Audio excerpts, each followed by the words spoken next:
ख्रिस्तामध्ये माझ्या प्रिय भाविकांनो, आपला परमेश्वर हा जनरस परमेश्वर आहे, म्हणजेच उदार मनाचा परमेश्वर आहे. आणि परमेश्वराचं अंतःकरण नेहमीच अनेक वरदानांनी भरलेलं असते, वाहत असते. त्याच्या जवळ पूर्ण विश्वासाने जाणाऱ्या भक्तांना तो कधीच खाली हाताने पाठवत नसतो. मात्र मनुष्याचा स्वभाव हा कुरकुर करणारा स्वभाव असतो. आपल्या जवळ असताना देखील आपल्या जवळ काहीच नाही असे सांगून दुसऱ्यांना खाली हात पाठवणारी माणसे या जगामध्ये आपण पाहत असतो. परंतु परमेश्वराचा स्वभाव तसा नसतो. वाईट असू द्या किंवा चांगला असू द्या, सर्वांवरती तो मायेचा सूर्य उगवित असतो. वाईट असू द्या किंवा चांगला असू द्या, सर्वांवरती तो मायेचा पाऊस पाडत असतो. आणि तेच परमेश्वराचं हृदय आणि मनुष्याचं अंतःकरण यामध्ये फरक आहे. आज परत एकदा परमेश्वराचं अंतःकरण काय आहे, परमेश्वराचं हृदय काय आहे आणि परमेश्वराचा स्वभाव कसा आहे हे आजच्या शुभवर्तमानामध्ये आपल्या समोर दिसत आहे.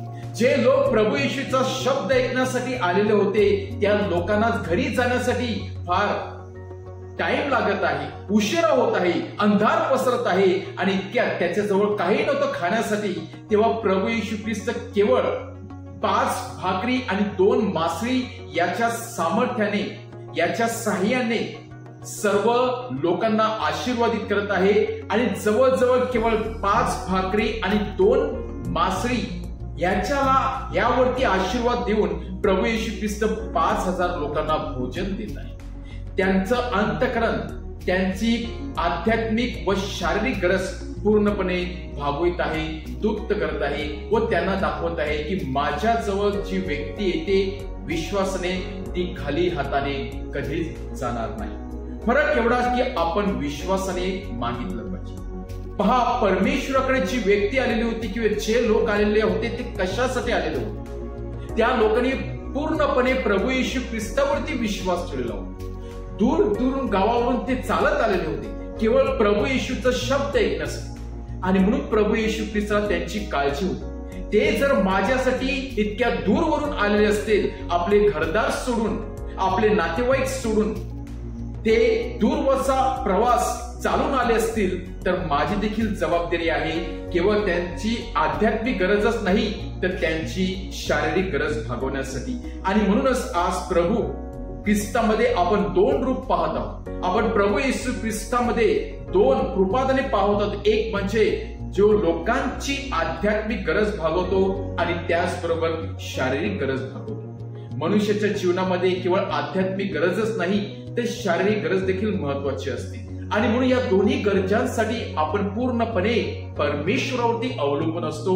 जो आपला अन्नदाता परमेश्वर आहे, जो आपला कृपाळू आणि ममताळू परमेश्वर आहे, जो आपला दाता आहे, जो आपल्याला न चुकता आपली शारीरिक आणि मानसिक बौद्धिक गरज भागवत असतो. आणि आजच्या शुभवर्तमानामध्ये ज्याप्रमाणे प्रभू येशू ख्रिस्ताने 5000 लोकांची शारीरिक, मानसिक गरज, आध्यात्मिक गरज भागवली, त्याचप्रमाणे प्रभू येशू ख्रिस्त न चुकता आपली देखील गरज भागवण्यासाठी या प्रीस्टच्या लोकांद्वारे, प्रीस्टद्वारे, तो फादरांद्वारे, तो पवित्र मिसामध्ये नेहमी हजर असतो आपली आध्यात्मिक गरज भागवण्यासाठी.